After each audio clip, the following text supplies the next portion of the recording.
adalah air Sungai Rambatan. Gelas merambat.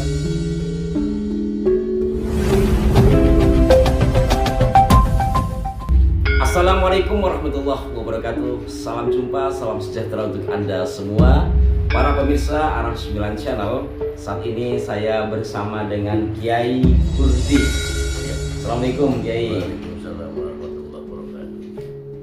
Walaupun saya bersama dengan seorang kiai, tapi saat ini saya tidak akan membahas hukum fikih, melainkan akan mengupas tentang budaya supranatural yang fenomena di Nusantara. Satu di antaranya adalah ruatan.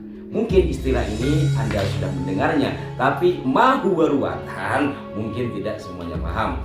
Bukan begitu Kiai? Ya, Mungkin bisa dijelaskan Kiai, apa sih sebenarnya ruatan itu dan terbagi berapa mungkin? ya. Ruatan itu artinya membersihkan. Pembersihan Atau memutus penghalang atau hambatan di dalam kehidupan. Makanya ada beberapa yang menyatakan bahasanya seperti ini. Ruwat Sukerto lebur sengkol. Itu kurang tepat. Karena Sukerto sendiri bagaimana dibersihkan? Sukerto itu dari kalimat su dan kerto atau kerta. Su itu lebih, kerta itu berarti apa? Baik atau lebih baik dan lebih baik. Makanya Sukerto itu adalah orang yang perbuatannya sudah baik. Nah sekarang kalau diruat Sukertonya bagaimana? Makanya yang pas, ini menurut pemahaman saya atau pengalaman saya dari tahun 82 untuk menata mereka-mereka yang sering dalam kehidupan bermasalah, yaitu ruat Sengkolo atau ruat Sengkolo jadilah nirmala atau jadilah bahagia atau jadilah senang. Nah, mungkin para pemirsa juga bingung. Itulah satu di antara ilmu leluhur kita yang alhamdulillah masih lestari di bumi pertiwi ini. Jadi intinya ruatan itu sendiri bisa memiliki pengertian memutus atau membersihkan ya. Membersihkan.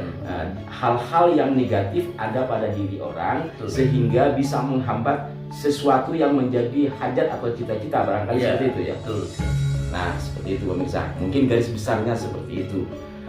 Kemudian bagaimana cara meruat itu kalau versi Kiai? Ya, kalau versi saya, tatkala melaksanakan meruat atau membersihkan penghalang atau membersihkan atau memutus karma, karena makanya di dalam ruatan itu atau syarat yang orang kudu diruat atau harus diruat adalah salah satunya misalnya anak ontang-anting berarti anak tunggal laki-laki, anak unting-unting berarti tunggal perempuan, anak dana dini berarti anak sepasang, anak uger-uger lawak berarti laki-laki dua, kembar mayang berarti dua perempuan, sendang kapit pancuran, pancuran kapit sendang, dan lain-lain.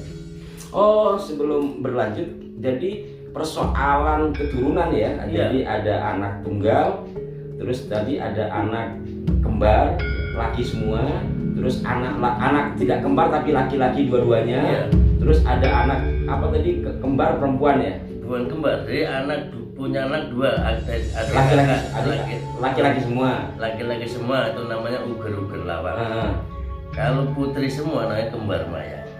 Jadi dengan seperti itu ada masalah apa bagaimana? Kenapa mesti diruat? Betul. Jadi gini, tatkala anak-anak yang tadi dari anak unting-unting, anak dana dini, anak sendang kapit pancuran, dan yang lain-lain berarti banyak yang kedua 5 ke bawah itu harus diruat. Kenapa? Kalau tidak diruat, dia kena hukum materi. Wow. Karena kita hidup di alam materi. Oh. Orang-orang tersebut, anak-anak tersebut itu akan mendapat atau kebagian karma buruk atau dari leluhur yang dulu-dulu itu jatuhnya ke anak-anak yang seperti itu.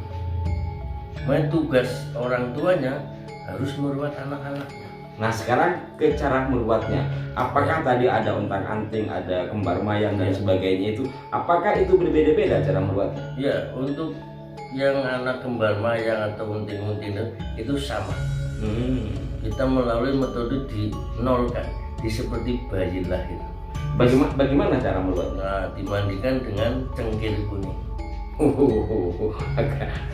Cengkir kuning Ya, itu cengkir itu kelapa gading. kelapa gading ya. Ya, itu punya nilai adalah cengkir itu biar pikirannya kencang.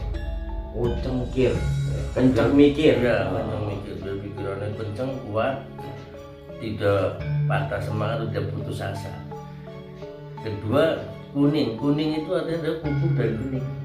Makanya orang-orang dulu pada saat mitoni, ya kembali adalah unsur budaya, pasti pakai kelapa kuning dengan digambar wayang, Iya, iya.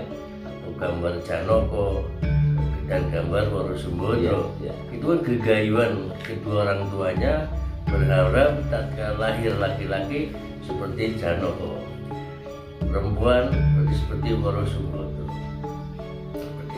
Jadi itu adalah doa filosofi kalau istilah saya Ya. seperti itu yang disematkan dalam bentuk ritual ya. Betul. Kalau kembali lagi kepada meruatnya tadi menggunakan cengkir kuning ya. Ya, untuk mandi. Itu untuk dimandikan. Dimandikan itu untuk mandi pertama. Berikutnya baru air yang bersumber dari 9 sumber. 9 sumber pun 9 mata air. Ya, 9 mata air itu berarti dari bukan 9 sumber tapi sumber. Jadi pertama itu sumber air hujan, kedua air laut, ketiga air sumur, keempat air masjid. Air masjid ini sumur masjid atau Ya, air- kamar mandi itu? Kamar mandi atau yang di keram ini ada di lingkungan Di masjid. masjid ya. Kelima adalah air sungai yang terbesar di mana dia tinggal. Yang keenam adalah air sungai Rambatan.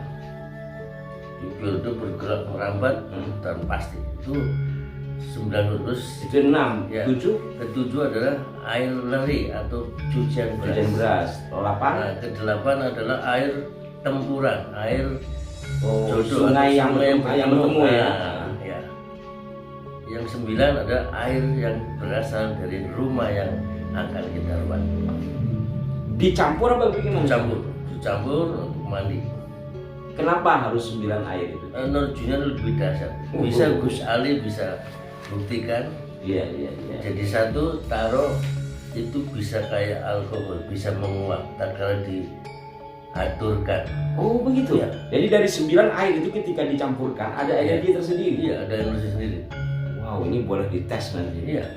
Nah, kalau sampai hari ini Kiai buka prakteknya di mana ya? Saya di Lebak Bulus, tepatnya di Karangtengah, Masih Jakarta Selatan ya? Jakarta Selatan. Oh iya, Jakarta Selatan. Deket-deket apa namanya itu? MRT ya, arah ke sana ya. Arah menuju ke dekat ke arah Pondok Cabe, dekat ke arah Cinere. Strategis juga. Mungkin nanti ada pemirsa yang ingin membuktikan itu atau ingin tahu lebih dalam. Ini kan arah 9 hanya menghantar kilasannya saja. Sebab kalau untuk mengupas secara dalam ya nggak cukup waktu 10 menit gitu ya. Sampai hari ini Kiai sudah berapa kali meruat pasien atau orang masyarakat gitu? Sudah tidak terhitung. Sudah karena tidak terhitung. Sangat lama. Saya tinggal di Karangtengah dari tahun 92. Apakah yang diruat itu hanya berkaitan dengan tadi persoalan anak tunggal, untang-anting dan sebagainya, atau ada hal-hal lain nggak? Ada. Bisa rumah tangga yang selalu bertengkar, Cekcok gitu ya. cekcok. Atau tempat tinggal yang dihuni selalu panas, atau orang usaha selalu gagal dan sebagainya. Intinya meliputi, artinya nggak mesti yang diruat itu atau yang di ini, karena mereka mendapat karma buruk dari leluhurnya. Dan seandainya yang punya anak tadi atau yang punya permasalahan tadi segera tidak membersihkan, atau dia meruat anaknya atau dia meruat dirinya, misalnya orang rumah tangga itu bisa pegat umur atau cerai umur, pegat hidup. Jadi cerai hidup, dan kalau pegat umur berarti salah satu ada. Jadi intinya ketika ada sesuatu yang konslet harus diperbaiki gitu ya. Diperbaiki. Cara memperbaiki versi Kiai Kurdi adalah dengan ritual ruwatan ya, ruwatan. Nah, nanti pemirsa barangkali ingin lebih tahu rinci lagi bisa menemui beliau ya. Dan mungkin terakhir Kiai ada pesan-pesan bagi masyarakat kita di Indonesia yang sebagian mungkin menganggap pembicaraan kita ini ya hanya klinik mitos itu. Ya. Mungkin ada Sebetulnya ini bukan masalah klinik atau mitos, tapi ini mau dipercaya atau tidak percaya, diyakini atau tidak diyakini. Kalau punya anak yang seperti tadi tidak diruat, akan mengalami seperti yang disampaikan tadi. Kalau tidak anak yang bermasalah, orang tuanya bermasalah. Jadi pada intinya harus diperbaiki energi yang kurang baik itu. Baik, terima kasih Kiai. Ini bagian kami dari Arah 9 untuk menyampaikan tradisi warisan leluhur kita. Percaya atau tidak itu tergantung kita masing-masing. Hanya saja bahwa tradisi ini masih lestari dan alhamdulillah banyak masyarakat atau orang yang merasakan manfaat dari ruatan itu. Demikian pemirsa, mudah-mudahan budaya kita tetap lestari, dan apabila ada kesalahan dari apa yang disampaikan mohon maaf. Dan saksikan terus Arah 9 Channel yang insya Allah akan terus memberikan sesuatu yang sekiranya bernilai edukasi, inovasi, dan berkaitan pula dengan budaya Nusantara. Sampai jumpa. Wassalamualaikum warahmatullahi wabarakatuh.